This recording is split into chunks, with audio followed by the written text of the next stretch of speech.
Your water filter is slowing down.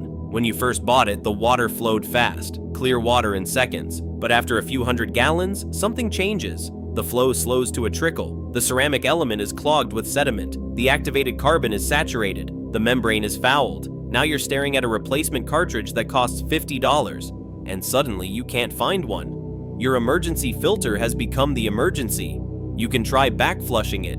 You can scrub the ceramic, but you're only delaying the inevitable. Soon the flow stops completely, and you're back to boiling water, burning fuel you might not be able to spare. What most people don't realize is that the advertised lifespan of these filters assumes perfect water, clear mountain streams, low sediment, no algae. But real-world water is messy: pond water, river sediment, organic debris.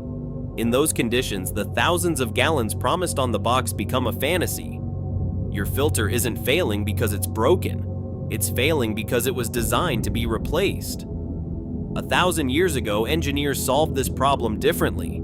Medieval cities filtered water through sand, not just a handful of sand in a bucket. They built layered sand and gravel filtration beds that purified water continuously for decades. No cartridges, no replacement parts.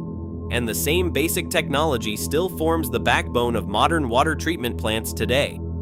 Because for large-scale filtration, nothing works better. The difference between their system and yours is simple. You were sold a disposable product. They built permanent infrastructure. One makes you a customer. The other makes you independent. To understand why modern filters fail, we need to look at how they work. Most portable filters rely on one of three technologies.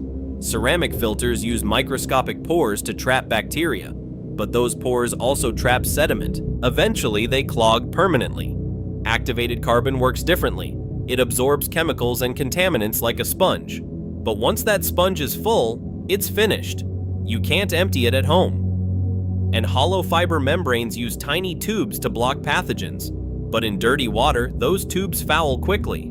Backflushing can help, but it's a losing battle. All of these systems operate on the same business model: sell the device cheaply and make the profit on the consumable parts. It's the same strategy used for printers and ink cartridges. In normal times, it's just inconvenient. In a crisis, it's crippling. Now let's look at sand. Sand solves the exact problem that destroys modern filters. A slow sand filter is simply a layered bed of gravel and sand. Water moves slowly downward through the layers. Particles become trapped as the water passes through.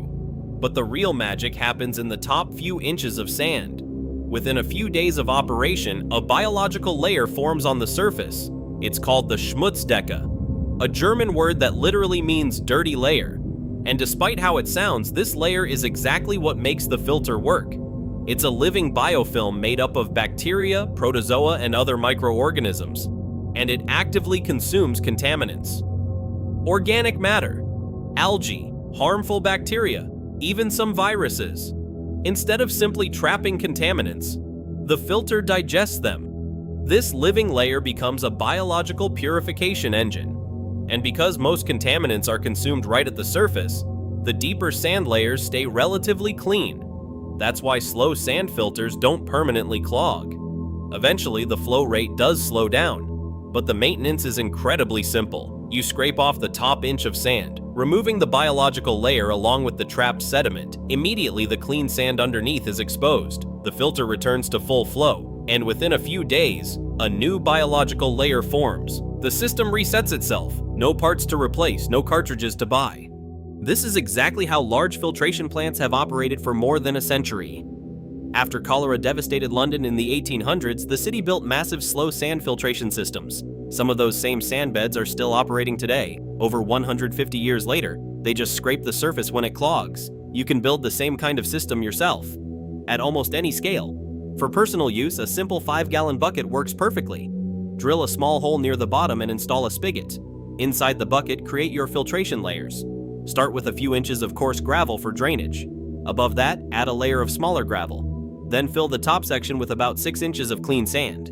Before using the sand, rinse it thoroughly. Once the filter is assembled, pour water slowly into the top. At first, the water coming out may be cloudy. That's normal. Run several batches until the output clears. the filter will be slow, maybe 1 or 2 gallons per hour. But that slow speed is exactly what makes it effective. It allows the water to interact with the biological layer. During the first week, while the Schmutzdecke is forming, it's still wise to boil the filtered water. But once the layer is established, the filter becomes fully active, mechanically and biologically purifying the water. Maintenance depends on your source water. If the water is fairly clean, you might scrape the sand surface every few months. If you're filtering murky pond water, maybe once a week. Either way, it takes only a few minutes, and the system continues working indefinitely. Over time, you may eventually remove enough sand that you'll need to add a little more. But you're adding sand, not buying a proprietary $50 cartridge. Slow sand filtration is extremely effective against bacteria, protozoa like Giardia, and turbidity. It's less effective against dissolved chemicals, but most portable filters struggle with those too. If chemical contamination is a concern, a second stage using homemade biochar can help. But the core sand filter itself has no consumable parts. The trade-off is simple. Modern filters are fast and portable. Sand filters are slow but permanent. A portable filter works until it clogs. Then it becomes a paperweight. A sand filter will work for your entire life. It's infrastructure rather than equipment. A permanent solution for a home, a retreat, or a community. And it doesn't rely on a supply chain that might not exist when you need it. This is why slow sand filtration is still used in remote villages around the world. The materials are local, the design is simple, and the system works without replacement parts. So when you look at your clogged water filter, you have a choice. You can hope to find another cartridge, or you can spend a weekend gathering sand and gravel and build a system that will produce clean water for the rest of your life. The same technology that protected medieval cities from disease and still protects modern cities today. It's not fast, it's not high-tech, but it works, and it works indefinitely. Your modern filter was designed to be replaced. A sand filter was designed to last, and that difference changes everything.